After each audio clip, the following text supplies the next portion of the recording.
Hotel moon. रात का वक्त था। होटल के कमरा नंबर 125 में एक लड़का बेड पर गिरी हुई लड़की की तरफ बढ़ रहा था। उस लड़की का चेहरा पसीने से भींगा हुआ था। वह बहुत ज़्यादा ही घबराए जा रही थी। घबराहट से उसके होंठ कँपा रहे थे। तो वहीं वह लड़का, जिसकी उम्र लगभग 28 साल की थी, उसकी हाइट 6 फुट 3 इंच थी, गोरा रंग, ब्राउन आँखें जिसमें बला की ब्राइट थी, हल्की सी वियर्ड। उसने वाइट कलर की टाइट शर्ट पहनी हुई थी जिसमें उसकी फिट बॉडी के सारे कट्स साफ नज़र आ रहे थे। ब्लैक जींस, हाथ में ब्रांडेड वॉच, तीखी नाक, गुलाबी सॉफ्ट होठ जिनका वह उस लड़की को देखकर अपने दांतों से दबाए जा रहा था। वह काफ़ी गुड लुकिंग था, चार्मिंग था। लड़कियां एक बार देखती तो दीवानी हो जाती। यह था इस शहर का जाना माना रईसजादा बिजनेसमैन रणवीर ओबेरॉय, जिसे सब RA बोलते थे। दिल्ली का सबसे अमीर और सक्सेसफुल बिजनेसमैन, पर उसमें कुछ ऐसा था जिसकी वजह से सब उसके ख्यालों से ही उससे कांपते थे। उस वक्त वह लड़की उसके सामने रोए जा रही थी। उसे रोकने की कोशिश किए जा रही थी, पर वह आज तक किसी का कहना माना ही नहीं था। तो फिर वह लड़की का क्या ही सुनेगा। रणवीर के माथे पर कोई सिकन नहीं था। एक डेविल स्माइल उसके होठों पर साफ नजर आ रही थी, जैसे उसके अंदर का जुनून बाहर आ चुका था। उस लड़की ने उसे हाथ से रोकते हुए कहा, देखो रणवीर, यह आप बहुत गलत कर रहे हो। आप मेरे साथ ऐसा नहीं कर सकते हो।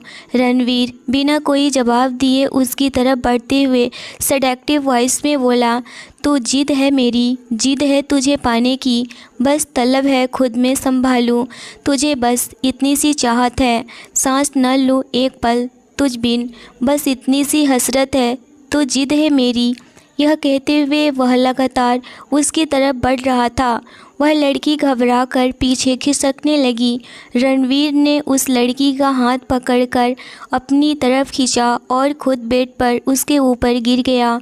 उस लड़की ने घबरा कर आंखें बंद कर ली। रणवीर ने अपनी फिंगर उसके गाल पर टच करते हुए सेडक्टिव वॉइस में कहा, वाह, ओहो, कॉम ऑन यार, इतना भी क्या घबराना मुझसे। यह कहते हुए वह एक टच उस लड़की के खूबसूरत चेहरे को निहारे जा रहा था। उस लड़की ने इस वक्त रेड कलर की साड़ी पहनी हुई थी, रेड ब्लाउज और स्ट्रेट लॉन्ग ब्राउन हेयर जो कि उसकी कमर पर बिखरे हुए थे, और कुछ बाल जो उसके चेहरे पर आकर उसे और खूबसूरत बना रहे थे। ब्लू और बड़ी बड़ी आईज में आंसू भरे हुए थे जो कि उसे और भी बहुत ज़्यादा मासूम बना रहे थे। तीखी नोज, रोज पिंक होठ जिन पर पिंक लिप ग्लॉस लगा हुआ था, जो घबराहट से लर्ज रहे थे, जिन्हें देखकर रणवीर की प्यास और भी बढ़ रही थी। यह थी हमारी इस कहानी की क्यूट सी हीरोइन, जिसका नाम आरुषि आर्या था, जो कि 20 साल की थी। रणवीर ओबेरॉय ने अपनी उंगली आरुषि के होठों पर रब करते हुए कहा, क्या यार क्यूटी, इतना क्यों तरसा रही हो? यह खूबसूरती मेरे लिए ही तो है ना। यह कहते हुए रणवीर ने आरुषि की गर्दन पर अपने होठ रख दिए और आरुषि ने अपनी पूरी जान लगा करके रणवीर को धक्का मारा और बेड से उतरकर दूर रणवीर से मुंह फेर कर खड़ी हो गई थी। फिर डरती हुई आवाज़ में बोली, आप हमारे रिश्ते का सच जानकर भी मुझे छूने जैसे इतनी गिरी हुई हरकतें कैसे कर सकते हैं? कैसे नज़रें मिलाओगे खुद से? रणवीर ने देखा आरुषि खुद में ही सिमटी हुई थी, तो वह मुस्कुराते हुए खुद से बोला, उफ ब्यूटी, तुम भी कमाल की हो ना। जब लड़कियां खुद में ऐसे सिमटती है ना, बाय गॉड, उसका मज़ा ही अलग होता है। कहते हुए रणवीर धीरे से आरुषि के पीछे जाकर उसे हक कर लिया, उसकी गर्दन पर अपनी ठुड्डी रख दी जिससे कि वह खुद में सिमटने लगी। तभी रणवीर ने कहा, देखो, मैं एक बार फिर बोल रहा हूँ, मैं ऐसे किसी रिश्ते को नहीं मानने वाला हूँ। मेरा और तुम्हारा रिश्ता चाहे जो भी हो, मुझे उससे फ़र्क नहीं पड़ता है। मुझे सिर्फ तुम चाहिए हर हाल में, उसके लिए चाहे मुझे ज़बरदस्ती ही क्यों ना करनी पड़े तुम्हारे साथ। रणवीर की बातें सुनकर आरुषि कांपने लगी। उसने कांपती आवाज़ में कहा, रणवीर, आपको ना का मतलब समझ नहीं आता है, छोड़िए मुझे। रणवीर बिना कोई जवाब दिए आरुषि की बैक पर किस करने लगा और आरुषि ने जैसे ही भागने की कोशिश की, रणवीर ने पीछे से उसका साड़ी पकड़कर खींच लिया, जिससे कि वह सिर्फ स्ट्रैप वाली ब्लाउज पहनी हुई थी। पल्लू नीचे गिर गया। उसका दिल तेजी से धड़कने लगा, उसकी सांसें ऊपर नीचे होने लगी थी। रणवीर आरुषि के नज़दीक गया, फिर आरुषि को अपनी गोद में उठाया और बेड की तरफ ले जाते हुए बोला, क्या फ़ायदा वह जीत करके ब्यूटी, जो पूरी ही न तुम्हारी हो सके। आरुषि हसरत भरी नज़रों से रणवीर को देख रही थी कि शायद इस डेविल को उस पर तरस आ जाए, पर डेविल तो डेविल होते हैं ना, उन्हें किसी पर तरस नहीं आता है। रणवीर ने फिर से आरुषि को बेड पर उतार दिया और अपनी शर्ट उतारकर फर्श पर फेंक दिया। उसने आरुषि को अपनी बाहों में खींचकर कहा, कितनी भी कोशिशें कर लो, सब बेकार जाएगी, तो बेहतर यही होगा कि तुम खुद ही मेरे हवाले कर दो खुद को। आज यकीन मानो, इस रात को हमेशा के लिए यादगार बना दूंगा मेरी क्यूटी। आरुषि ने मिन्नतें भरे लहजे में कहा। रणवीर प्लीज़ ना, प्लीज़ प्लीज़ रणवीर, मुझे जाने दो ना। यह बोलते हुए वह डर से कांप रही थी, पर लस्ट में डूबा हुआ रणवीर ओबेरॉय, उसे इस बात से कोई भी फ़र्क नहीं पड़ रहा था। रणवीर ने उसकी बात को इग्नोर करते हुए आरुषि के लबों पर अपने होठ रख दिया और उन्हें सॉफ्टली किस करने लगा। जहां आरुषि की आंखें बेबसी के आंसू बहा रहे थे, वहीं रणवीर की जैसे रूह तक सुकून भर गया था। वह उसे धीरे धीरे किस कर रहा था, तो वहीं आरुषि अभी अपने हाथ पांव मार रही थी, खुद को छुड़ाने की कोशिश कर रही थी, पर सब कोशिशें उसकी बेकार थी, क्योंकि वह रणवीर हट्टा कट्टा नौजवान था और वह कहाँ एक फूलों की कली थी। उस जैसी मासूम लड़की उसके सामने उसका एक भी नहीं चलने वाला था, पर फिर भी वह उसके सामने कोशिश किए जा रही थी। धीरे धीरे रणवीर अपनी हद पार करते जा रहा था। जब उसने आरुषि की पूरी बॉडी पर किस करना शुरू कर दिया, तभी आरुषि ने कांपती हुई आवाज़ में कहा, प्लीज़ मुझे छोड़ो, मुझे जाने दो, मुझे ज़बरदस्ती बिल्कुल भी मत करो, नहीं तो मैं तुम्हारा सारा राज सबको बता दूंगी। इतना सुनकर के वह गुस्से से लाल आंखों से आरुषि को देखने लगा और आरुषि उसकी आंखों को देखकर समझ गई कि रणवीर इस वक्त बहुत ज़्यादा ही गुस्से में है और वह कुछ नहीं बोली। वहीं रणवीर अभी गुस्से वाली आंखों से ही और आरुषि को देखे जा रहा था। अब उसे खुद पर भी कंट्रोल नहीं था। फ्लैशबैक।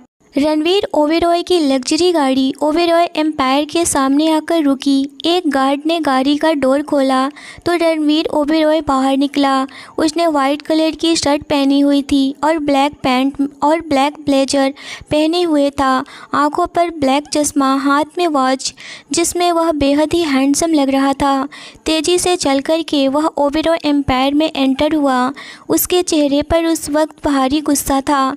ब्राउन आंखें जो गुस्से से दहकी हुई थी, लिप गुस्से से सिकुड़े हुए थे। उसके पीछे 5 से 6 लोग तेज कदमों से चल रहे थे। उन्होंने ब्लैक कलर की यूनिफॉर्म पहनी हुई थी। जैसे ही अंदर एंटर हुआ, पूरा स्टाफ उसे देखते ही खड़ा हो गया। उन सब के सर झुके हुए थे, चेहरे पर दहशत आ चुकी थी, सबका रंग काला पड़ चुका था। तभी उसमें से एक लड़की मोना ने अपने बराबर में खड़े लड़के रिसु से कहा, बॉस के तेवर देखकर लग रहा है आज किसी की तो सामत आने वाली है। रिसु बोला, हाँ मैंने सुना है कि आज कोई बड़ी डील क्रैक होने वाली थी एक कंपनी के साथ, वह कैंसिल हो गई। रिसु की बात सुनकर के मोना ने हैरान होते हुए कहा, लेकिन आज तक रणवीर सर की ऐसी कोई डील नहीं रही जो क्रैक न हुई हो, ऐसा कैसे पॉसिबल है। रिसु धीरे से मोना के कान में बोला, अरे मैंने सुना है बॉस उस कंपनी के साथ बहुत गलत और कुछ बड़ा करने वाले थे। इस बात की खबर उन कंपनी के काम करने वाले एक वर्कर को लग गई थी। सुना है वह आदमी ईमानदार निकला। उसने उस कंपनी को वार्न कर दिया, जिसकी वजह से यह डील कैंसिल हो गई। मोना ने घबराकर अपने मुंह पर हाथ रख ली। उसने अपने माथे पर आई पसीने की कुछ बूंदे को साफ करते हुए कहा, अब तो ना उस आदमी की खैर है और ना ही उस कंपनी की। उसका तो भगवान ही अब मालिक है। अब जाने क्या होगा उस आदमी के साथ। रणवीर ओबेरॉय सबको इग्नोर करते हुए सीधा लिफ्ट में चला गया और फिर सीधा अपने कैबिन में। कैबिन के पीछे से एक सीक्रेट दरवाज़ा खोलकर वह सारे आदमी और रणवीर एक सीक्रेट रूम में एंटर हुए जो काफ़ी बड़ा था। वहाँ एक बड़ी सी चेयर लगी हुई थी। वहाँ पर कुछ डेंजरस चीज़ें भी थी, जैसे कुछ चाकू, गन, मिट्टी का तेल और भी बहुत सारी। वहाँ पर एक टब भी रखा हुआ था जिसमें गर्म खौलता पानी उबल रहा था। वह एक सीक्रेट गोदाउन था। वहाँ ऑलरेडी 2 लोग मौजूद थे, जिसमें से एक लगभग 40 साल का जिसका नाम जगदीश पांडे, और वहाँ यह वही उस कंपनी का मालिक है, और दूसरा लगभग 51 साल का आदमी। उसने वाइट शर्ट और ब्लैक पैंट पहनी हुई थी जिसके चेहरे पर हल्का खत था। देखने में ही वह बेहद ही शरीफ लग रहा था। उसका नाम था बृजमोहन आर्या। उन दोनों आदमी को खंभों से लगाकर हाथ पीछे करके बांध दिया गया था। उन्हें बुरी तरह से पीटा भी गया था। रणवीर ने उनकी तरफ देखते हुए अपने सिगरेट सुलगाई और धुआं उड़ाने लगा। अचानक से रणवीर का गुस्सा एक स्माइल में बदल गया और तभी वह स्माइल तेज हंसी में बदल गई और रणवीर ज़ोर ज़ोर से हंसने लगा। रणवीर ने सिगरेट को आइस ट्रे में मसल दिया, फिर अपने एक आदमी को इशारा किया। वह आदमी जगदीश के हाथ पांव खोलकर उसे रणवीर के सामने पटक दिए। रणवीर ने जगदीश पांडे के बाल पकड़कर उसकी गर्दन को जोर जोर से खींचते हुए कहा, बोला था ना प्यार से डील कर ले, पर तू इस बृजमोहन आर्य की बात में आ गया। तू तो सोच अफसोस, अब तुम्हें मेरी डार्क साइड का सामना करना पड़ गया ना। रणवीर की बात सुनकर के जगदीश तो कांपने लगा। उसने अपने दोनों हाथ जोड़ते हुए गिड़गिड़ाते हुए कहा, प्लीज़ प्लीज़ सर, मैं आपके सामने हाथ जोड़ता हूँ, मुझे माफ़ कर दीजिए, मैं यह डील करने को रेडी हूँ। प्लीज़ प्लीज़, मुझसे बहुत बड़ी गलती हो गई।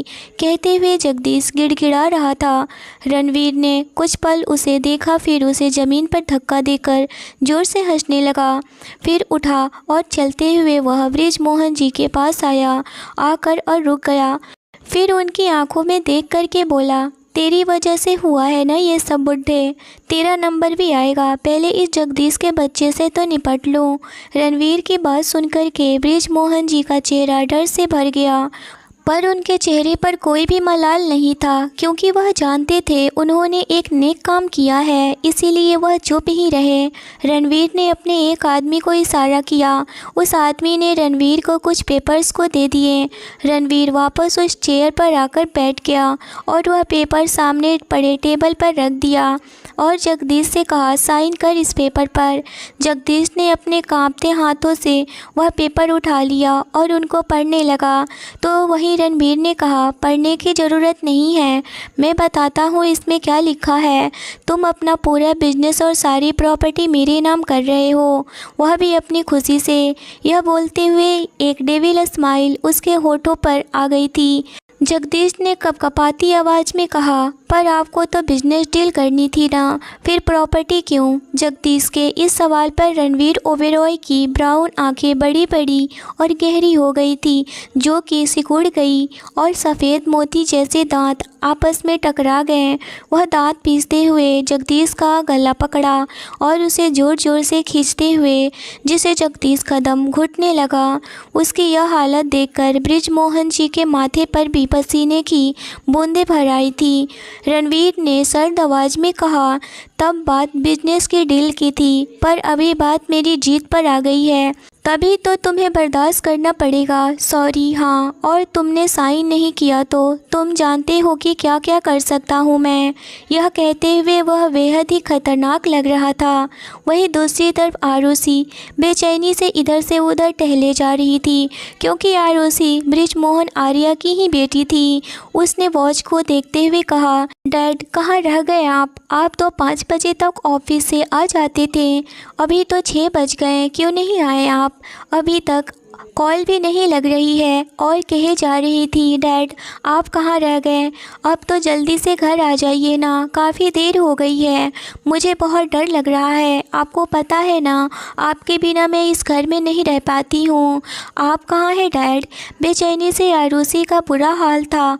वह बार बार कॉल ट्राई कर रही थी अपने डैड को, पर उनका भी नंबर ऑफ आ रहा था। उसने बेचैन होते हुए खुद से कहा, डैड आप भी ना ज़रा एक बार आ जाइए, ऐसी क्लास लगाऊंगी ना आपके, फिर कभी परेशान नहीं करेंगे, मुझे परेशान करके रख देते हैं। उन्हें पता है कि उनके बिना मैं नहीं रह पाऊंगी। आरुषि बृजमोहन आर्या की बेटी थी और एक बेटा था, उसका नाम शुभ आर्या था। आरुषि की मां शुभ को जन्म देते हुए ही गुजर गई थी। पत्नी के मरने के बाद भी बृजमोहन जी ने दूसरी शादी नहीं की और उन्होंने अपना सब कुछ आरुषि और शुभ को ही मान लिया था, उनके लिए ही जीने लगे थे। बृजमोहन जी आरुषि की माँ और बाप दोनों बनकर दोनों बच्चों की जिम्मेदारी निभाते थे। वह तीनों एक दूसरे की ताकत थे तो तीनों एक दूसरे की कमजोरी भी थे। तभी आरुषि का फ़ोन बजा। आरुषि ने देखा फ़ोन पर रूहान का नंबर फ्लैश कर रहा था। उसने जल्दी से कॉल पिक करते हुए कहा, रूहान अच्छा हुआ कि तुमने कॉल की, मुझे बहुत टेंशन हो रही है। आरुषि की घबराई आवाज़ सुनकर के रूहान भी थोड़ा परेशान हो गया। उसने कहा, क्या हुआ है, तुम ठीक तो हो ना, इतनी टेंशन में क्यों हो, मुझे बताओ क्या हुआ है। आरुषि ने घबराई आवाज़ में कहा, वह डैडी अभी तक घर नहीं आए हैं, 5 बजे तक ऑफिस से आ जाते थे, मगर आज अभी तक कुछ उनका पता ही नहीं चल रहा है कि वह कहाँ है। शुभ भी बहुत परेशान हो रहा है, वह तो रोए जा रहा है डैडी के बिना। यह कहते हुए उसका दिल लगातार घबराए जा रहा था। रूहान ने कहा, रिलैक्स, सबसे पहले खुद को शांत करो, टेंशन लोगे तो कुछ नहीं होगा। सबसे पहले यह बताओ कि तुमने उनके ऑफिस कॉल की। आरुषि ने कहा, हाँ की थी कॉल, उन्होंने बोला कि वह आज ऑफिस ही नहीं आए हैं। आसपास की हर जगह मैंने उन्हें ढूंढा, वह कहीं भी नहीं मिले। आरुषि की बात सुनकर रूहान भी टेंशन में आ गया। उसने आरुषि को समझाते हुए कहा, देखो तुम परेशान मत हो, जहाँ भी तुमको लगता है तुम वहाँ ढूंढो, मैं भी ढूंढता हूँ और मैं पुलिस स्टेशन भी जाता हूँ, वह लोग ज़रूर हमारी हेल्प करेंगे। आरुषि ने हाँफते हुए आवाज़ में कहा, हाँ ओके। आरुषि ने कॉल डिस्कनेक्ट की और तेज़ी से घर से निकल गई, पर वह भूल चुकी थी कि घर में शुभ भी है। वह शुभ चिल्लाते हुए कहने लगा, दीदी मुझे तो ले लो ना साथ में। पर आरुषि कहने लगी, शुभ मैं बहुत जल्दी आ जाऊंगी, तुम यहीं रहो ना। पर शुभ कहाँ मानने वाला था, वह तो अभी 8-9 साल का था ही। आरुषि कहने लगी, अच्छा तुम बगल में आंटी के पास रह जाओ, मैं अभी आती हूँ। मैं तुम्हें लेकर जाऊँगी तो डैडी को ढूंढ नहीं पाऊँगी। इतना कह करके वह बगल में कल्याणी आंटी के पास गई। उनका दरवाज़ा खटखटाने लगी। उन्होंने दरवाज़ा खोला और कहने लगी, क्या हुआ है आरुषि बेटा। आरुषि कहने लगी, आंटी थोड़ा शुभ को आप कुछ देर के लिए संभाल लेंगी, मैं कुछ टाइम में आ रही हूँ। डैडी अभी तक नहीं आए हैं, मैं देखती हूँ कि कहाँ है वह। इतना सुनकर कल्याणी जी कहने लगी, कोई बात नहीं है बेटा, मैं शुभ को रख लेती हूँ और कोई हेल्प चाहिए हो तो मुझे बता देना। आरुषि कहने लगी, नहीं आंटी आप अभी शुभ को ही रखिए, मैं बस थोड़ी देर में आती हूँ। इतना कह कर के शुभ को कल्याणी जी के साथ में छोड़कर आरुषि वहाँ से निकल गई। यह बता दूँ कि कल्याणी जी आरुषि की पड़ोसी है और वह आरुषि के मॉम डैड के शादी के वक्त से ही उन्हें जानती है। इसके वजह से वह बहुत ही अच्छी तरह से उनके परिवार के साथ घुल मिल गई थी और वह बहुत ही अच्छी औरत थी, हमेशा आरुषि और उसके परिवार की हेल्प करती थी। तो वहीं रूहान भी पुलिस स्टेशन के लिए निकल गया था। अब आप लोगों को यह सोच हो रही होगी कि यह रूहान कौन है। तो रूहान कौन है इसके बारे में इस कहानी के आगे आपको पता चल जाएगा कि रूहान है कौन। वहीं दूसरी तरफ वहीं रणवीर का टॉर्चर मिशन अभी भी ऑन था। जगदीश ने अपने टूटे लहजे में कहा, मैं यह कैसे साइन कर सकता हूँ, मेरी फैमिली मेरे काम से चलती है, इसको साइन करने के बाद मैं सड़क पर आ जाऊँगा और मैं कहीं का भी नहीं रहूँगा। मेरे बच्चे के सर से छत नहीं रहेगी, रहम करे, मेरे बच्चे भीख मांगने पर आ जाएंगे। जगदीश की बात पर रणवीर मुस्कुराने लगा। फिर जगदीश को देखते हुए बोला, यही तो मैं चाहता हूँ, अगर तूने साइन नहीं किया तो। इतना बोल करके रणवीर बिना जगदीश को मौका दिए हुए ही जगदीश का सर पकड़ करके उसे गर्म पानी के टब में डाल दिया, जिससे कि जगदीश की चीख निकल गई। वहाँ खड़े सभी लोगों ने खौफ से आंखें बंद कर ली। जगदीश तड़प रहा था, पर रणवीर को इससे कोई भी फर्क नहीं पड़ रहा था। करीब 1 मिनट के बाद रणवीर ने उसका मुंह बाहर निकाला तो बस लोगों ने घबराकर आंखें बंद कर ली, क्योंकि उसका चेहरा गर्म पानी से बुरी तरह से जल चुका था। तभी रणवीर ने भारी आवाज़ में कहा, अभी शायद तुम जान चुके होगे कि मैं किस हद तक जा सकता हूँ। अभी साइन कर दो, और अगर नहीं किए तो यही हाल तुम्हारे बेबी बच्चों का भी होगा। जगदीश की हालत बुरी हो चुकी थी। वह डर से कांप रहा था। उसे बिल्कुल भी समझ में नहीं आ रहा था कि वह कहाँ आकर फंस गया है इस नरक की दुनिया में। यह तो बिल्कुल शैतान है, शैतान। उसने उखड़ती सांसों के बीच पेपर्स पर साइन कर दिया। रणवीर ने एक गहरी सांस भरी और ठंडी आवाज़ में कहा, मैं चाहता नहीं किसी के साथ गलत करूं, पर यह लोग मेरी जीत जगा देते हैं, और बात जब मेरी जीत पर आ जाए तो मैं रणवीर ओबेरॉय हर हाथ पार कर जाता हूं। आई बात समझ में? सारे लोग चुपचाप खड़े थे। फिर रणवीर के इशारे पर 2 गार्ड जगदीश को अस्पताल लेकर गए, पर वहीं 2 गार्ड्स रणवीर के इशारे पर बृजमोहन को रणवीर के सामने लाकर पटक दिए। रणवीर ने बृजमोहन की तरफ देखा तो उसके पैर में पड़े हुए थे। उनके चेहरे पर डर था जो साफ नज़र आ रहा था। उसने एक आदमी को इशारा किया, वह एक चेयर लेकर आया। रणवीर ने उनको कंधे से उठाया और चेयर पर बैठा दिया।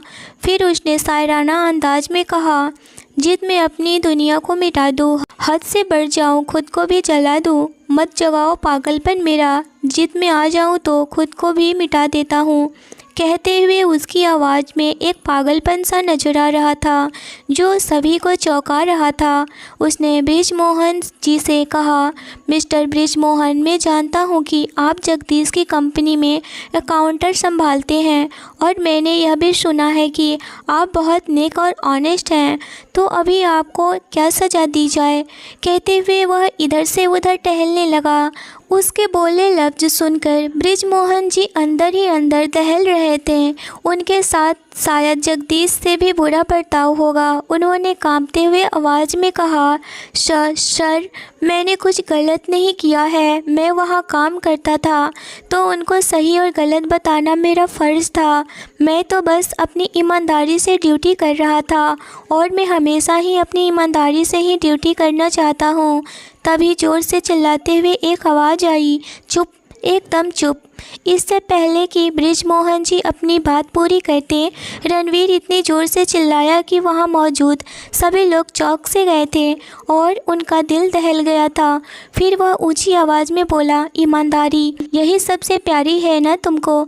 तो अब तुम्हारी सज़ा यह है कि तुम मेरी कंपनी का अकाउंट संभालोगे, मेरे यहाँ काम करोगे। यह कहते हुए वह बृजमोहन के सामने आकर खड़ा हो गया। बृजमोहन जी सोच में पड़ गए कि यह क्यों मुझे अपनी कंपनी में रखना चाहता है।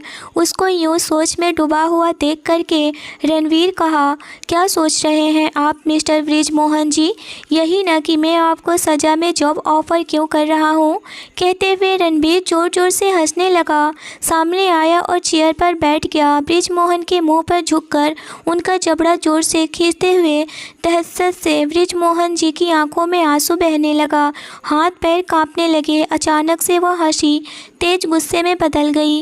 रणवीर ने बृजमोहन जी का मुंह जोर से खींचते हुए कहा, ज़्यादा खुश होने की ज़रूरत नहीं है। मेरे साथ काम करना इतना आसान नहीं है। ईमानदारी का ढोंग करते हो ना। आज के बाद बेईमानी ही तुम्हारा काम होगा। हर दिन लोगों के साथ बेईमानी करनी होगी। जितने भी डील क्रैक होगी, जितने भी लोग मेरे ऑफिस में काम करते हैं, जितना भी पैसा उनका होगा उनमें से एक हिस्सा अमाउंट का तुम्हें चोरी करना होगा। हर दिन तुम अपना ईमान ख़राब करोगे, लोगों को धोखा दोगे। यह कह कर के झटके से उसने बृजमोहन जी की गर्दन छोड़ दी। बृजमोहन जी लंबी लंबी सांसें लेने लगे। उन्होंने टूटी सांसों के बीच कहा, पर यह पाप है, मैं नहीं कर सकता हूँ। लोग मुझे मेरी ईमानदारी से पहचानते हैं, मैं अपना ईमान नहीं बेचूंगा। इस बार बृजमोहन जी की बोली हुई बातों से रणवीर को गुस्सा नहीं आया, बल्कि धीरे से मुस्कुरा कर बोला, तो यही तो मेरा पॉइंट है ना मिस्टर बृजमोहन, आप बेईमानी करते जाओ, हो सकता है मैं और काम भी करवा लूँ तुमसे, जैसे कि लोगों का डर करना या फिर कुछ और। उसकी बात सुनकर के बृजमोहन जी की हालत ख़राब हो गई थी। रणवीर ने बृजमोहन की आंखों में देखकर हल्का सा मुस्कुराते हुए कहा, और वैसे भी अगर इस बार तुम्हारे मुंह पर ना आई तो मैंने पता लगाया है कि तुम्हारी एक बेटी है उसका, और वह बहुत ज़्यादा ही खूबसूरत है। इतना सुनते ही बृजमोहन जी फ़ौरन से बोले, नहीं नहीं, आप जो बोलोगे मैं करने को तैयार हूँ, पर मेरी बेटी को नहीं। इससे पहले रणवीर अपनी बात पूरी कर पाता, बृजमोहन जी बीच में ही बोल पड़े और फिर खुद ही सिसक पड़े। ईमानदारी जो उनके गर्व था, आज मजबूरन उनको बेचना पड़ गया था। रणवीर मुस्कुरा दिया। उसने बृजमोहन जी का गाल थपथपाकर स्वीट वॉइस में कहा, गुड डिसीजन, अभी घर जाओ, आपकी बेटी वेट कर रही होगी। और हाँ, गलती से भी किसी को बताना नहीं जो आज यहाँ हुआ है ना, वरना उसी दिन आपकी बेटी। हाँ हाँ, बाकी आप समझदार हैं। बृजमोहन जी ने ज़ोर से ना में गर्दन हिलाते हुए कहा, नहीं नहीं, मैं किसी को कुछ नहीं बताऊंगा। रणवीर के इशारे से बृजमोहन जी को पीछे के रास्ते से जो एक जंगल में निकलता था उसे निकाल दिया गया। बाहर निकल कर के वह बुरी तरह से भागने लगे। यह सब उन्हें एक डरावने सपने की तरह लग रहा था। वहीं दूसरी तरफ आरुषि और रूहान हर जगह बृजमोहन जी को ढूंढ लिया था, मगर बृजमोहन जी कहीं भी नहीं मिल रहे थे। रात काफ़ी हो चुकी थी, दोनों की हालत ख़राब हो चुकी थी उन्हें ढूंढते। रूहान ने कहा, आरुषि, काफ़ी देर हो गई है हमें अंकल को ढूंढते हुए, वह कहीं भी मिल नहीं रहे हैं। तुम्हारी हालत ठीक नहीं है, तुम थोड़ा रेस्ट कर लो, घर जाकर के अंकल को मैं ढूंढ लूँगा। आरुषि गुस्से से चिल्लाते हुए कहने लगी, तुम ऐसे कैसे बात कर सकते हो, तुम्हारा दिमाग ख़राब है क्या? रूहान, मेरे डैडी गायब हैं, ऐसे में आराम करो, जब तक वह नहीं मिल जाते मैं चैन से नहीं बैठ सकती हूँ, समझे तुम? यह बात सुनकर के रूहान कहने लगा, आरुषि तुम बिल्कुल टेंशन नहीं लो, मैं सही कह रहा हूँ। शायद हो सकता है कि अंकल घर चले गए हों और हम इधर घूम रहे हैं। आरुषि यह बात सुनी तो कहने लगी, तुम सही कह रहे हो, और वह घर के लिए निकल जाती है। रूहान कहने लगा, तुम घर पहुंचकर फ़ोन करना। रूहान को इस वक्त आरुषि की बहुत फिक्र हो रही थी, और हो भी क्यों ना, क्योंकि वह दोनों एक दूसरे को दिलो जान से मोहब्बत जो करते थे। जी हाँ, आरुषि और रूहान एक दूसरे को बहुत ही प्यार करते थे। रूहान ने आरुषि का चेहरा अपने दोनों हाथों में लेते हुए प्यार से कहा, 4 घंटे से तुम बाहर घूम रही हो, तुम घर जाओ, मैं देखता हूँ अंकल को। यह बात सुनकर के आरुषि मान जाती है और वह घर के तरफ चल पड़ती है। आगे की कहानी नेक्स्ट एपिसोड में आएगा। आज के लिए बस इतना ही। आगे रूहान और आरुषि को एक दूसरे से कैसे मोहब्बत हुई है यह जानेंगे। आगे और भी इंटरेस्टिंग कहानी होने वाली है। मिलते हैं नेक्स्ट एपिसोड में। Thanks for watching. एक बड़ा सा मेंशन के पिछले हिस्से में मौजूद बेसमेंट में किसी की चीखने चिल्लाने की आवाज़ें आ रही थी, जैसे कोई किसी को बड़ी ही बेरहमी से पीट रहा हो या फिर उसके साथ ज्यादती कर रहा हो। उसकी चीखें इतनी दर्दनाक थी कि सुनने वाले की आत्मा भी रो दे, पर इसके बावजूद भी कोई उसे बचाने नहीं आया।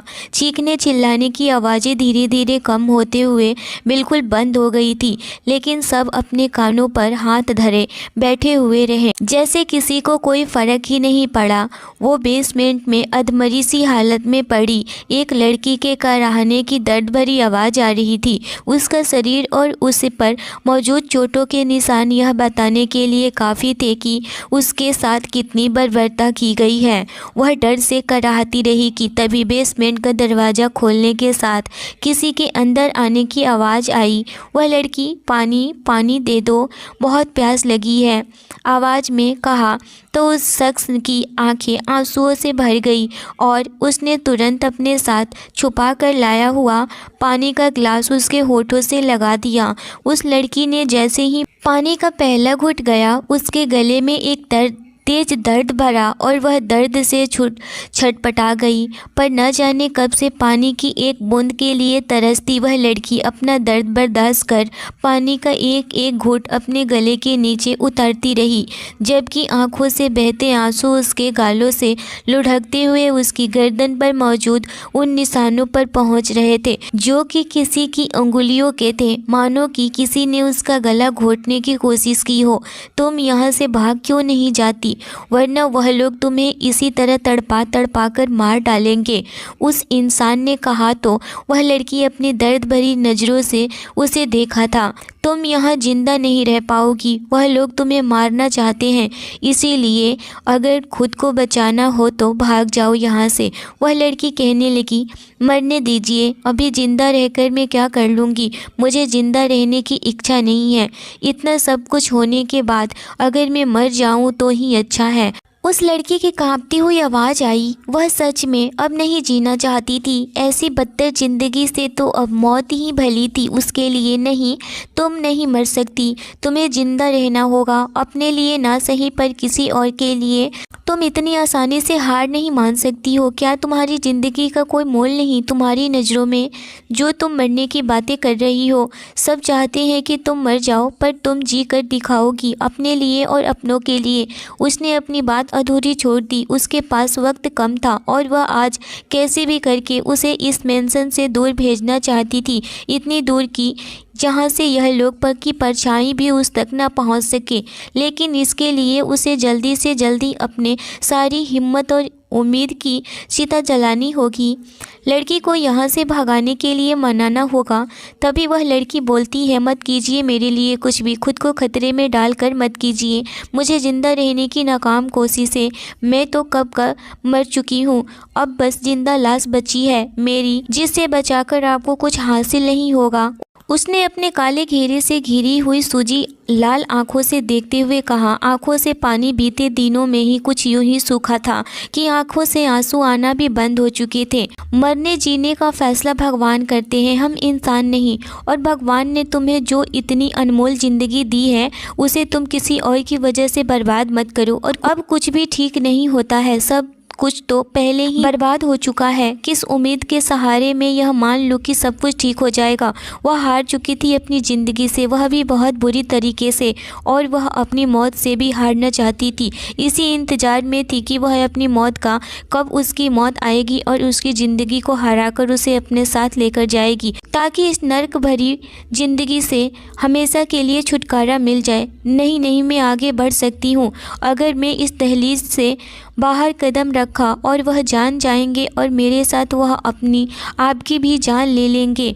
वह लड़की कहे जा रही थी तो वह औरत कहने लगी, जान तो तब लेंगे ना जब उन्हें कुछ पता चलेगा तुम यहाँ नहीं हो। तब तक तुम यहाँ से बहुत दूर जा चुकी होगी और मेरे बारे में तुम्हें चिंता करने की ज़रूरत नहीं है, किसी को भी कुछ भी पता नहीं चलेगा। उसने उसे हिम्मत देते हुए कहा, पर क्या यह सही होगा? उसके अंदर का डर उसे अभी भी रोक रहा था। वह लड़की बहुत ज़्यादा ही घबराई हुई थी, डरी हुई थी। यहाँ रुककर क्या सब सही हो जाएगा? वह औरत कहने लगी, जवाब है नहीं, कुछ सही नहीं होगा। बिल्कुल, वह तो तुम्हें मारकर बाकियों के मन में अपना और भय भरना चाहते हैं। औरतों को सब अपने बाप की जागीर समझते हैं, जिसका किसी पर बस नहीं चलता है ना, वह भी औरतों पर अपना जोर चलाता है। उसने उसके सिर पर हाथ फेरते हुए कहा और उसके दिल को उम्मीद की उसे बॉडी को थाम कर बोली, जो कि कितने मजबूत हैं उसे खुद ही नहीं मालूम है। उसने उसे मेंशन के बेसमेंट से बाहर निकाल लिया था। उसे पता था कि पकड़े जाने पर उसकी ज़िंदगी को जहन्नुम बना दिया जाएगा, लेकिन फिर भी इस वक्त उस लड़की की जान बचाने से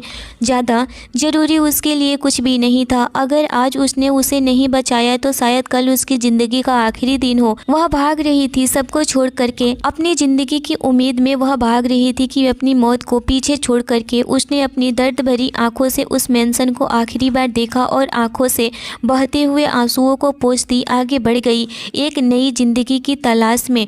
पर क्या उसे यह ज़िंदगी मिल पाएगी या फिर इस तलाश में वह हार जाएगी, खुद को और अपनी ज़िंदगी को भी। 2 साल के बाद एक आलीशान से घर के सामने एक चमचमाती हुई महंगी कार आकर के रुकती है। हेडलाइट बंद होने के साथ ही कार का दरवाज़ा खुला और एक लंबी चौड़ी कद-काठी का शख्स बाहर निकला। पिछली सीट से अपना सामान लेकर उसने कार लॉक कर लिया और चाबी से घर का दरवाज़ा खोलकर अंदर आ गया। अंदर पहुंच कर के उसने अपना सामान एक तरफ रखा और अंधेरे में डूबे घर की लाइट्स ऑन करने स्विच की तरफ बढ़ गया। लेकिन अभी उसने स्विच की तरफ अपने हाथ बढ़ाया ही था कि उसे कुछ खटपट की आवाज़ सुनाई दी। पहली बार उसने ध्यान नहीं दिया, लेकिन दूसरी बार फिर आवाज़ आने पर उसके माथे पर बल पड़ गए। उसे महसूस हुआ जैसे कि घर में उसके अलावा भी कोई और है। पर कौन? उसका घर तो कई महीनों से बंद था, कोई नहीं रहता था यहाँ पर। फिर कौन हो सकता है? कहीं कोई चोर तो नहीं है? और फिर चोर का ख्याल आते ही उसके भावें पूरी तरह से तन गई थी। वह बिना लाइट ऑन किए हुए और बिना आवाज़ किए हुए धीमे कदमों से उसे आवाज़ की तरफ बढ़ने लगा था और उसके कदम जाकर एक कमरे के सामने रुक गए, जिसके बंद कमरे के नीचे से अंदर की रोशनी बाहर आ रही थी। मतलब उसे बिल्कुल शक हो चुका था कि अंदर ज़रूर कोई है। उसने दरवाजे से कान लगाकर अंदर की हलचल सुनने की कोशिश की थी, ताकि यह जान सके कि अंदर कितने लोग हैं और क्या कर रहे हैं। और फिर कुछ देर बाद ही उसे अचानक यह एहसास हुआ कि शायद कोई अंदर से बाहर आ रहा है। वह तुरंत दरवाजे से हट गया और वहीं इधर उधर कुछ ढूंढने लगा, लेकिन उसे टेबल पर ही एक फ्लावर पॉट दिखा। वह फ्लावर पॉट झटके से उठा लिया और दरवाजे के एक तरफ छुपकर खड़ा हो गया था। जैसे ही वह आदमी बाहर निकलेगा तो वह उस पर हमला कर देगा। कमरे का दरवाज़ा खुला और जैसे ही वह शख्स अंदर से बाहर आने को हुआ, उसे फ्लावर वाज से उस पर हमला कर दिया। तभी दूसरी तरफ से चिल्लाने की आवाज़ आई। नहीं, एक लड़की की चीख पूरे घर में गूंज गई थी, और वह जो कि यहाँ पर किसी चोर या बदमाश है, किसी मर्द चोर की उम्मीद में था, सामने एक लड़की को देखते ही खुद को झट से रोक लिया, जिससे कि उसके हाथ का फ्लावर पॉट जो बस उस लड़की को छूने ही वाला था, बस वह 1 या 2 इंच की दूरी से पहले ही हवा में रुक गया। उसने हैरानी से उस लड़की की तरफ देखा जो कि उसके अचानक किए गए हमले से डरकर ऐसे पीछे हुई थी कि सीधे फर्श पर जाकर गिर गई थी। अपनी मुड़ी हुई कोहनी से उसने अपना चेहरा छुपाया हुआ था, लेकिन उसके माथे पर अभी भी दिख रहा था, जिस पर उभरे हुए पसीने की कुछ बूंदें साफ दिखाई दे रहा था। इस वक्त वह कितनी डरी हुई है। कुछ पलों की खामोशी के बाद उस लड़की ने अपने चेहरे से हाथ हटाया, उसकी तरफ देखा और वह जो सामने खड़ा उसे हैरानी से देख रहा था। उसकी निगाहों से निगाहें मिलते ही अचानक वक्त जैसा एक ही जगह पर रुक सा गया। कम से कम उसे तो ऐसा ही लग रहा था। उसकी वह काली गहरी आंखें जिसमें लबालब आंसू भरे हुए थे और वह मोतियों की तरह चमक भी रहा था, जबकि डर से आँखों की उन लंबी घनी पलकों के साथ साथ उसका पूरा शरीर भी बहुत ज़्यादा ही काँप रहा था। वह घबराहट से लंबी लंबी सांसें लिए जा रही थी और अनजान नज़रों से उसे देखे जा रही थी, और वह तो बिना अपनी पलकें झपकाए एकटक बस उसे लड़की को ही देखे जा रहा था। उसकी उसे मासूम और सादगी भरी आँखों में न जाने ऐसा क्या था जो उसके दिल की धड़कनों को बढ़ा रहा था, और वह खोया हुआ सा था। उसने अपनी नज़रें नहीं हटा पा रहा था। वही दूसरी तरफ उसी कमरे के बेड पर सोई हुई 45-50 साल की उम्र की आसपास की एक औरत, जो कि उस लड़की के चीखने की आवाज़ सुनकर अचानक अपनी नींद से जाग गई थी, वह किसी डर से लगभग भागते हुए उसके पास गई, लेकिन सामने खड़े उस शख्स को देखते ही एकदम से उसके हाथ पांव कांपने लगे थे, जैसे कि उसने किसी इंसान को नहीं बल्कि किसी भूत को देख लिया हो। और वह बड़बड़ाते हुए कहने लगी, आप मालिक। उसे हैरान और डर से देखती वह बस औरत कही जा रही थी। जबान से बड़ी ही मुश्किल से आवाज़ निकल रही थी, जबकि उसे देखते ही वह डरी हुई थी। लड़की तुरंत उठ करके उसके पीछे छुप गई थी। वह वहीं सामने खड़ा वह शख्स उस औरत को हैरानी से देख रहा था, जैसे कि उसका इस वक्त यहाँ पर होना बिल्कुल भी अनएक्सपेक्टेड हो। माला जी, वह आदमी बोला। उसने भी बिल्कुल उसी हैरानी से कहा। तो जो औरत थी उसका नाम माला था।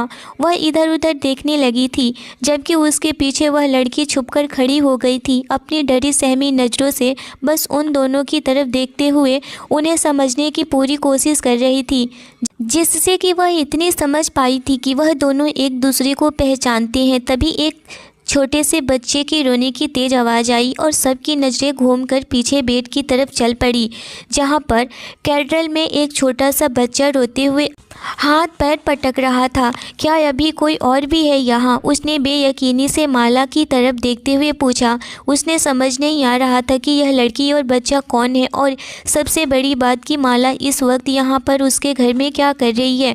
जबकि उसके सवाल पर माला ने अपना सिर नीचे झुका लिया था और नाम में सिर हिलाई थी। वह इंसान कोई और नहीं बल्कि यहाँ का मालिक था, वीर प्रताप सिंघानिया। वह एक 25 साल का बहुत ही हैंडसम और अट्रैक्टिव इंसान था। 6 फुट 2 इंच की हाइट के साथ लंबी चौड़ी कद काठी का हट्टा कट्टा इंसान था। काले घने बाल जो हमेशा की तरह है आज भी सलीके से सेट था। गहरी सुनहरी आंखें जिनमें समंदर से गहराई और शांति थी, मानो दुनिया की हर सोच से परे वह लोगों के दिलों में भी झांक सकता हो। वह एक बहुत ही सुलझा हुआ इंसान था, जिसमें नदी से गहराव और समुद्र की लहरों का धैर्य और सुकून सा था। माला कदमों से चलते हुए उसके सामने आई और किसी मुजरिम की तरह सिर झुकाए चुपचाप खड़ी हो गई। वीर प्रताप ने अपना सिर उठा करके उसकी तरफ देखा, लेकिन बोला कुछ नहीं, बस शांति से उसे देखता रहा। माला जी, आप इस वक्त यहाँ पर क्या कर रही हैं? और वह लड़की और बच्चा कौन है? वीर प्रताप ने थोड़ी देर तक माला के कुछ बोलने का इंतज़ार करने के बाद पूछा था। माला कहने लगी, साहब मैं माफ़ी चाहूँगी कि मैं बिना पूछे ही बिना आपकी इजाज़त लिए ही इस घर में रही, लेकिन विश्वास कीजिए मैं यह सिर्फ मजबूरी में किया है, वरना मैं ऐसा कभी नहीं करती। माला ने अपनी गलती स्वीकार करते हुए धीमी आवाज़ में कहा। इस बात पर वीर प्रताप ने कहा, माला जी, आप इस घर की सालों से देखभाल कर रही हैं, यहाँ की आप केयर टेकर हैं और हमेशा अपने इनका किसी दूसरे की नहीं बल्कि अपने घर की तरह ख्याल रखा है, इसीलिए यह घर आपका भी है।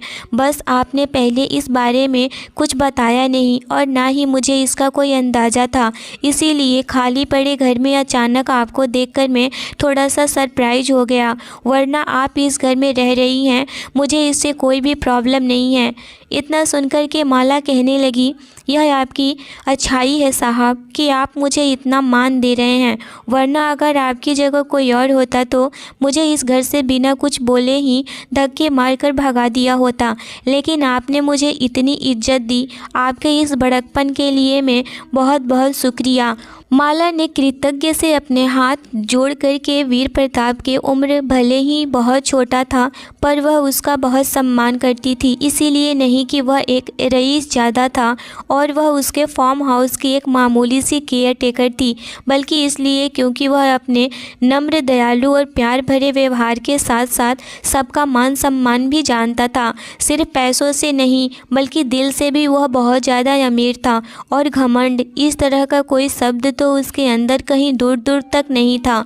वह तो प्यार और सम्मान से हर किसी को अपना बना लेने वाला इंसान था। वीर प्रताप कहने लगा, आपको मुझसे शुक्रिया कहने की ज़रूरत नहीं है माला जी, मैं आप पर कोई एहसान नहीं कर रहा हूँ। आपने यह इज्जत अपनी मेहनत और ईमानदारी से कमाया है। और रही बात यहाँ बिना बताए रहने की, तो जितने वक्त से मैं आपको जानता हूँ उतने में आपको इतना तो समझ ही पाया हूँ कि आप मौके का फ़ायदा उठाने वालों में से नहीं हैं। आपने ऐसा ज़रूर कुछ किया है जो ज़रूरी आपकी कोई मजबूरी रही होगी, और मुझे अच्छा लगेगा अगर आप अपनी उस मजबूरी को मेरे साथ शेयर करेंगी, तो हो सकता है कि मैं आपकी कुछ मदद कर सकूं। माला अच्छे से जानती थी कि वीर प्रताप को वह मददगार है। वह हमेशा लोगों की मजबूरियां समझने की कोशिश करता था, ना कि उन्हें मौका परस्त कहकर उन्हें बेइज्जत करता था। और वह कहने लगी, यकीन मानिए मैं चोरी छिपे उन्हें यहाँ नहीं रखना चाहती थी और ना ही आपसे यह बात छुपाना चाहती थी। मैंने आपसे कई बार इजाज़त लेने की कोशिश की, लेकिन मैं आपसे क्या और कैसे कहूँ समझ नहीं आ रहा था। इसीलिए मैंने सोचा कि आप यहाँ पर आ जाएंगे तो मैं आपसे बात कर लूँगी। वह सफाई देते हुए बोली। वीर प्रताप बोला, ठीक है, फिर आप बताइए कि क्या बात है। माला जी कहने लगी, वह मेरे दोस्त की बेटी है काव्या, और वह बच्चा उसी की बेटी है। माला ने कहा तो वीर प्रताप ने कुछ चौंक करके उसकी तरफ देखा। वह एक बच्चे की माँ है? वीर प्रताप ने हैरानी से पूछा। उसे हैरानी इस बात की थी कि वह शादीशुदा है या फिर एक बच्चे की माँ है, बल्कि वह इस बात से हैरान था कि जब उसे काव्या को देखा था तो वह उसे बहुत कम उम्र की लगी थी, लगभग अपनी छोटी बहन की उम्र के आसपास की थी, जो करीब 7-8 साल छोटी थी। जी, माला ने अपना सर हाँ में हिलाई। शायद वीर प्रताप के इस तरह चौंकने की वजह वह बहुत अच्छे से जानती थी, इसीलिए उसे कुछ अजीब नहीं लगा, क्योंकि हर कोई ऐसे ही तो चौंकता था जब उन्हें पता चलता कि काव्या एक बच्चे की माँ है। और माला कहने लगी कि काव्या इस शहर में अजनबी थी, कोई उसकी जान पहचान का नहीं था, यहाँ पर रहने के लिए भी कोई जगह नहीं थी उसके पास, और भी ना ही इतनी कैपेसिटी थी कि कहीं रेंट पर भी रह सके। एक अकेली लड़की, वह भी छोटे से बच्चे के साथ में, बहुत दिक्कतों का सामना करना पड़ा था उसे। और उनको इतनी मुश्किल में देखकर मुझे उस वक्त कुछ नहीं सूझा सिवाय इस घर के। उन्हें रहने के लिए एक ठिकाना चाहिए था और यह घर खाली पड़ा हुआ था, तो इसीलिए मैं उन्हें कुछ दिनों के लिए यहाँ ले आई। अपनी बात ख़त्म करने के बाद माला ने अपना सिर उठा करके वीर प्रताप की तरफ देखी, जो कि शांति से उसकी बात सुन रहा था, और कहने लगा, आपने कहा कि वह शहर में अकेली है, तो फिर उनके पति और बाकी फैमिली कहाँ है? वीर प्रताप ने सवालिया नज़रों से माला की तरफ देखते हुए पूछा। तो माला कहने लगी, वह दरअसल काव्या विधवा है। इस बार माला ने जो कहा उसे सुनने के बाद वीर प्रताप के पैरों तले से ज़मीन खिसक गई थी। वह 1 मिनट के लिए तो सोचने लगा था कि इतनी कम उम्र में यह लड़की के साथ क्या से क्या हो गया। कैसे माँ बाप हैं जो कि इतनी छोटी सी उम्र में ही इस लड़की को शादी कर दिए। इतने कम उम्र में ही यह लड़की इतना सब कुछ देख ली। कितने दुख हैं इस लड़की के जीवन में। इतना कह करके वीर प्रताप अपने सामान उठाया और अपने कमरे में चला गया। लेकिन वह अभी भी काव्या के बारे में ही सोचे जा रहा था कि वह छोटी सी उम्र में क्या से क्या हो चुका है उसके साथ, और वह यह नहीं जानता था कि अभी उसकी ज़िंदगी में क्या से क्या हुआ है। काव्या के घर परिवार में बहुत अच्छा खुशहाली ज़िंदगी गुजर रहा था। उसके घर में उसके माँ बाप, 2 बहनें और 2 भाई थे। काव्या सबसे छोटी थी, इसीलिए काव्या को बहुत ज़्यादा ही लाड प्यार किया जाता था। काव्या के पापा एक टीचर थे, जो कि उन्हें उनका सारा घर का खर्चा चलता था और बहुत अच्छे से अपने परिवार को चलाया करते थे। काव्या पढ़ाई में बहुत ज़्यादा ही अच्छी थी। वह कहती थी कि मैं पढ़ लिख कर अपने पापा के जैसे ही टीचर बनूंगी, लेकिन वह नहीं जानती थी कि उसके किस्मत में कुछ और ही लिखा हुआ था, जो कि उसे वह कभी बदल नहीं सकती है और ना ही कोई और बदल सकता है। वह तो कभी सोची भी नहीं होगी सपने में भी, या फिर कि उसके परिवार, उसके घर वाले की उन लोगों के साथ इतना सब कुछ बुरा हो जाएगा। उसे गांव के जमींदार, जो कि बहुत बड़े खानदान भी था और पैसे में भी थे, उन्हीं लोगों ने काव्या की पूरी फैमिली को बर्बाद कर दिए। गांव वाले भी इस जमींदार से बहुत डरा करते थे। गांव के जमींदार, जो कि काव्या के पापा को कहते थे कि तुम मेरे घर पर आकर ही पूरे मेरे घर के बच्चों को पढ़ाया करो, तुम स्कूल नहीं जाओगे और मैं तुम्हें मुँह मांगी रकम दूंगा। लेकिन काव्या के पापा वीरेंद्र जी वसूलों के पक्के थे। वह जमींदार के आगे सर नहीं झुकाए। वह इस बात को मना कर दिए। वह उनके यहाँ उनके बच्चों को पढ़ाने नहीं जाएंगे, क्योंकि वह सभी बच्चों को एक साथ में स्कूल में ही पढ़ाया करेंगे क्योंकि उनके लिए सारे बच्चे एक समान हैं। लेकिन जमींदार अकड़ और पैसों के घमंड की वजह से वीरेंद्र जी को अपने पैरों की जुत्ती समझता था और वह गांव के सभी लोगों को बहुत ज़्यादा ही बुरा भला बोला करता था। जो वह कहता था अगर लोग नहीं करते तो उन्हें रातों रात ही ख़त्म करवा देता था और गांव वाले ढूंढते रह जाते थे वह कहाँ चले गए और पता भी नहीं चलता किसी को। वह बहुत ही जालिम क्रूर जमींदार था। वीरेंद्र जी भी उसकी बातों को न मान करके बहुत बड़ी गलती किए थे और वह सोच लिया था कि वह बदला वीरेंद्र जी से ज़रूर लेगा अपने अपमान का। और वह फिर से बार बार वीरेंद्र जी को बुलाया करता था अपने नौकरों को भेज करके। वीरेंद्र जी मना कर दिया करते थे, वह अपने बच्चों को मेरे स्कूल में भेज दिया करे, मैं उन सभी लोगों को अच्छे से वहीं पर पढ़ा दिया करूँगा। लेकिन वह जमींदार नहीं मानता था। तभी वह एक बार वीरेंद्र जी को अपने घर बुलाया कि उनसे कुछ अलग बात करनी है। और वह वीरेंद्र जी जब उसके हवेली गए तो उस हवेली में पहले ही क्रूर जयवर्धन सिंघानिया वीरेंद्र जी का ही इंतज़ार कर रहा होता है। और वह जैसे ही आते हैं उन्हें अपने बेसमेंट में ले जाता है और कहता है कि तुम मेरे बातों को क्यों नहीं मानते हो, मेरे बच्चों को अकेले क्यों नहीं पढ़ाते हो, उन गरीब भिखारी बच्चों के साथ मेरे बच्चों को क्यों पढ़ाओगे। और फिर वीरेंद्र जी इस बात भी नहीं माने तो जयवर्धन सिंघानिया ने वीरेंद्र जी को वहीं जान से मार दिया और उनके लाश को इस बेसमेंट में ही अपने नौकरों से कह करके गड़वा दिया। और वह दिन दहाड़े कहाँ गायब हो गए किसी को कोई खबर नहीं हुआ। उनके घर वाले और पूरे गांव वाले हर जगह ढूंढते रहे लेकिन वीरेंद्र जी नहीं मिले। अब उनका परिवार पूरी तरह से दाने दाने के लिए तरसने लगा था। काव्या की माँ पूरी तरह से लाचार हो चुकी थी और उसके दोनों भाई और बहनें भी पूरी तरह से थक चुके थे अपने पापा को ढूंढते ढूंढते। लेकिन वीरेंद्र जी की कोई भी खबर नहीं मिल रही थी। अचानक से वह कहाँ चले गए किसी को कुछ भी पता नहीं चला। तभी काव्या और उसकी माँ जयवर्धन सिंघानिया की हवेली में गए जहाँ पर जयवर्धन सिंघानिया बैठा हुआ था और कहने लगा तुम्हारा पति कहाँ है, मुझे भी कुछ नहीं पता है।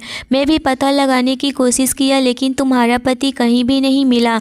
मैंने तो बस उसे बुलाया था कि मेरे बच्चों को पढ़ाओ उसे, लेकिन उसने तो मना कर दिया था और वह चला गया। मैं उसे रोका भी नहीं क्योंकि वह तो बोल रहा था कि सभी बच्चों को एक साथ स्कूल में ही पढ़ाएगा। इतना सुनकर के काव्या की माँ संगीता जी सोचने लगी थी और फिर वह शक के निगाहों से जयवर्धन को घूरने लगी कि जरूर जयवर्धन ही मेरे पति के साथ कुछ किया है। और वह जयवर्धन को कहने लगी कि तुमने ही मेरे पति को कुछ किया है तभी वह गायब हो गए हैं, वरना मेरे पति ऐसे ही दिन दहाड़े गायब नहीं होने वाले थे।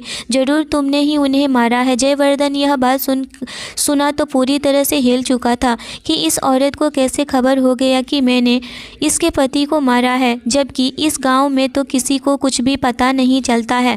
तभी काव्या के दोनों भाई महल के दूसरे तरफ से जाकर के बेसमेंट में चले जाते हैं और देखते ही वहाँ तो कुछ बदबू आ रही है। और वह जैसे ही वहाँ पर मिट्टी को हटाने की कोशिश करने लगे थे और देखते ही वहाँ पर उसके पापा हैं, यह देख कर के पूरी तरह से चीखने लगे थे।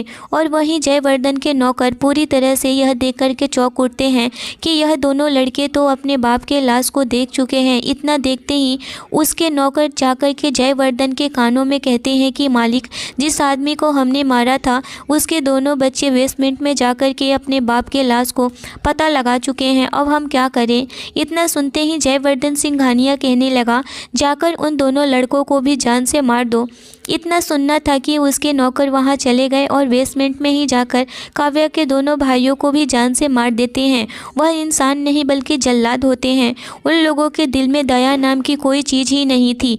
तभी गांव के और भी लोग आ जाते हैं और चारों तरफ से हल्ला करने लगते हैं कि जयवर्धन सिंघानिया पूरी तरह से जल्लाद है। सारे गाँव वाले एक तरफ हो जाते हैं लेकिन फिर भी जयवर्धन सिंघानिया को बिल्कुल भी फ़र्क नहीं पड़ता है और वह कहने लगता है कि जो मेरे खिलाफ जाएगा मैं उन सबको मार डालूंगा। इतना कहते ही काव्या की माँ को भी वह वहीं पर सबके गांव वालों के सामने ही संगीता जी के ऊपर चाकू से वार कर देता है और वह वहीं पर दम तोड़ देती हैं।